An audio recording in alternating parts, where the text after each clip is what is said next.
Massaging the Numbers. Published August 3rd, 2025 by Zachary Newell.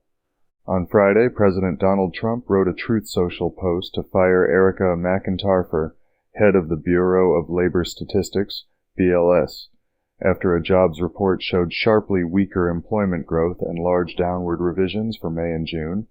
The July report showed only 73,000 new jobs and a rise in unemployment to 4.2%. May and June job gains were revised down by a combined 258,000, the largest non-pandemic adjustment since 1979. Trump criticized the revisions as implausible, politically biased, and rigged to make him look bad, while accusing McEntarfer, a Biden appointee, of politically manipulating the data but provided no evidence. Labor Secretary Lori Chavez DeRemer confirmed her removal, with Deputy Commissioner William Wietrowski named acting director. The move sparked concern over the politicization of trusted economic data, traditionally considered nonpartisan and critical to financial markets, which dropped after the report's release. Critics, including economists and former officials, warned that this unprecedented move threatens the credibility of U.S. economic data. Former Treasury Secretary Larry Summers likened the act to authoritarian behavior, and experts stressed the danger to public trust. Of course, McEntarfer was no stranger to downward revisions during the Biden administration, as the Trump White House hastened to point out, coming under heavy criticism for a pattern of significant data inaccuracies and operational failures that, according to critics, undermined public trust in one of the federal government's most vital economic agencies. During her tenure, the BLS repeatedly published overly optimistic job growth numbers that were later revised sharply downward. In one instance, a major benchmark revision in 2024 reduced job growth by 818,000, marking the second largest correction on record. Taken altogether, over 1.18 million jobs were reportedly overstated across various months. These flawed reports had wide-reaching consequences, including influencing the Federal Reserve to delay interest rate cuts based on an inaccurate picture of labor market strength. In addition to the statistical errors, the BLS under McEntarfer faced a series of technical and procedural failures. Sensitive data was leaked prematurely on multiple occasions, including to Wall Street firms that reportedly gained early access to unreleased figures. The agency also experienced delays in public data releases and internal communication breakdowns that further eroded confidence. These incidents occurred at critical times, such as just before major Fed policy announcements, intensifying market sensitivity to any perceived bias or mishandling. The cumulative effect of these missteps led to escalating scrutiny from lawmakers. Republican leaders in the House, including the Education and the Workforce Committee, launched oversight inquiries, accusing the BLS and the Biden administration of manipulating data to present a more favorable economic outlook. Reports from Bloomberg, the Heritage Foundation, and other outlets reinforced concerns about the agency's credibility. Accordingly, the Trump administration and its supporters argued that McEntarfer's removal was necessary to restore the integrity of government labor statistics and ensure that future data is free from political influence and operational error. But it's worth noting that, even prior to downward revisions, the official unemployment figures, the U3 rate, already comes with significant drawbacks when used as an economic indicator, since it includes only those who are unemployed and actively seeking work. Accordingly, it fails to capture the full extent of labor underutilization, as it excludes discouraged workers, those who have stopped looking for work, and part-time workers who want full-time jobs. In contrast, the U6 unemployment rate offers a more comprehensive measure of unemployment, including not only those counted in U3, but also discouraged workers, marginally attached workers, and those working part-time for economic reasons. Because of this wider scope, the U6 rate is always higher than the U3 and is seen by many economists as the truer reflection of labor market conditions. For example, during the coronavirus pandemic in September 2020, the U3 rate was 7.9%, while the U6 rate was significantly higher at 12.8%. Since it captures more of the hidden unemployment, the U6 represents a valuable tool for understanding labor market dynamics beneath the surface. Therefore, despite the prominence of U3 in the media, many economists argue that U6 should be given more weight when evaluating the true health of the job market.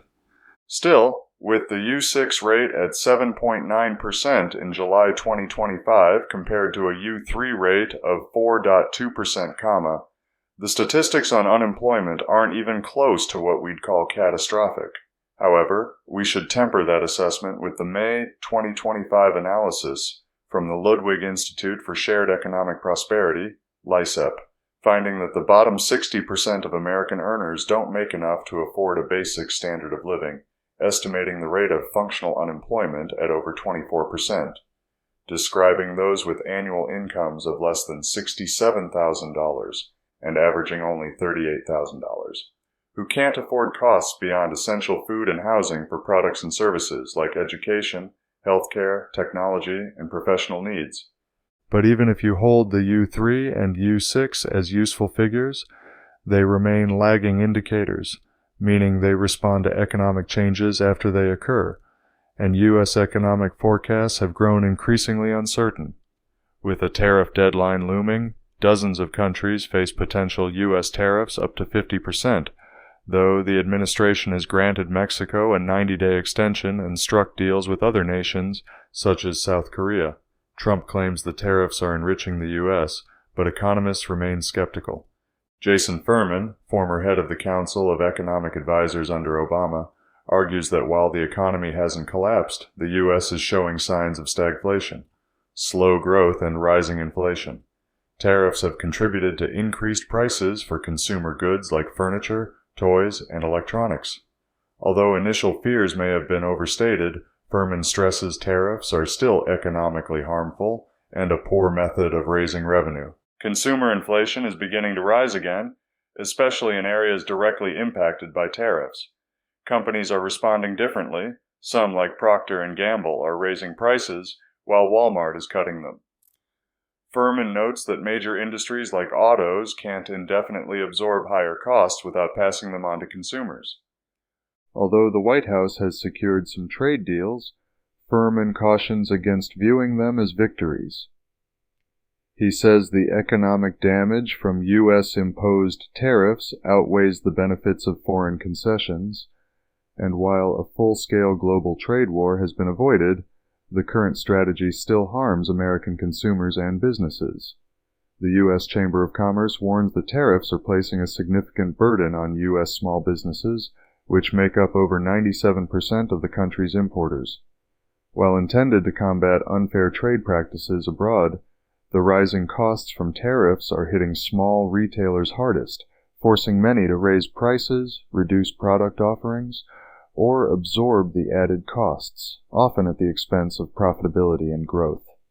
The National Retail Federation warns that these challenges not only threaten the survival of small businesses, but also impact local economies, as small businesses account for nearly half of all private sector jobs in the U.S. Of course, Trump's tariffs don't just increase uncertainty for the U.S. economy, but for global trade.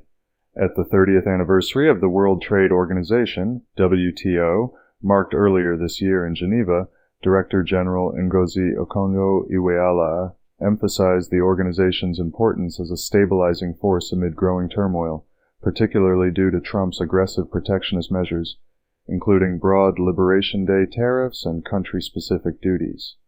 These moves have disrupted supply chains, raised costs for U.S. consumers, provoked retaliatory tariffs, and challenged the WTO's authority, escalating long-standing criticisms of the institution. Trump's actions represent the most protectionist U.S. stance since the 1930s. He argues that decades of trade liberalization, especially since China's WTO accession in 2001, have hollowed out American industry and hurt workers, and further accuses the WTO of favoring China through developing country status and lax enforcement of trade rules. While China is often cited for distorting trade through subsidies and quotas, it continues to benefit from WTO protections. Accordingly, his supporters see tariffs as a way to reshore jobs and rebalance trade. These critiques, however, predate Trump. The WTO has faced global backlash since the 1999 battle in Seattle, when 50,000 protesters decried corporate influence and the organization's ability to override domestic labor and environmental standards. Over time, workers in wealthy nations and leaders in developing countries alike have grown disillusioned. Developing nations argue that WTO rules block industrial growth and permit rich countries to subsidize their own industries while restricting such support in poorer nations. Internally, the WTO is weakened by its consensus-based system and the U.S. quote as deliberate obstruction. Trump paralyzed the WTO's dispute resolution mechanism by blocking appointments to its appellate body, a standoff that continued under President Biden. The result is a global trade body unable to enforce its own rules. This impasse was underscored when the WTO ruled Trump's steel tariffs illegal, but the Biden administration refused to remove them. Accordingly, the WTO now faces an existential crisis. Without effective enforcement, countries may increasingly violate trade rules, opting instead for bilateral deals and escalating tariff wars. While some hope for reform that better addresses both North-South inequalities and modern economic challenges, others fear the organization is sliding into irrelevance. As Okonjo Iweala optimistically calls for renewal, many observers warn the WTO's future remains uncertain and possibly bleak.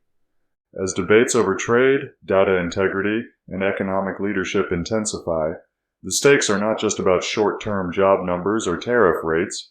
They are about the credibility of American institutions and the rules-based order that underpins the global economy.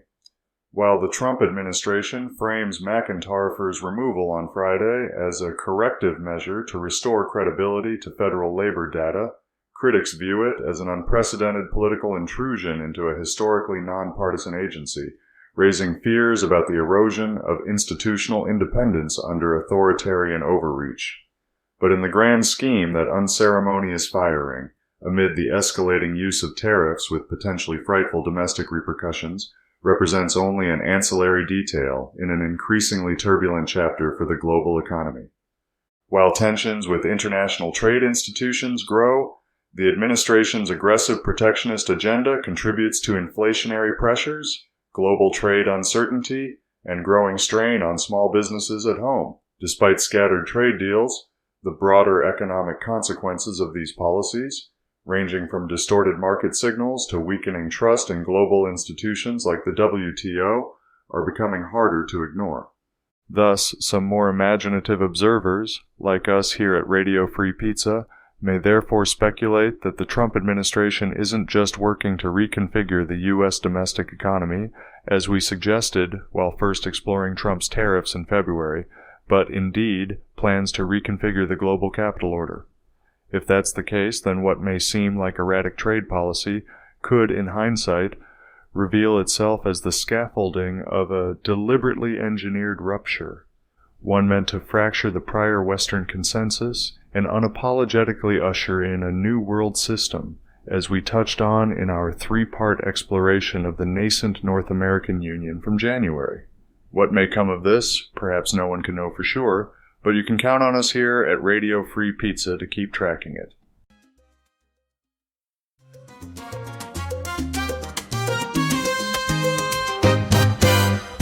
Radio Free Pizza. Radio Free Pizza is a reader-supported publication and listener-supported podcast. To see all our work, visit www.radiofreepizza.com or search for Radio Free Pizza on all your favorite social media and podcast platforms. You might even find a button to click that says subscribe. And if you're really lucky, it will let you leave a review. Otherwise, just share a link with your friends or on social media. Thanks for your support. Radio Free Pizza.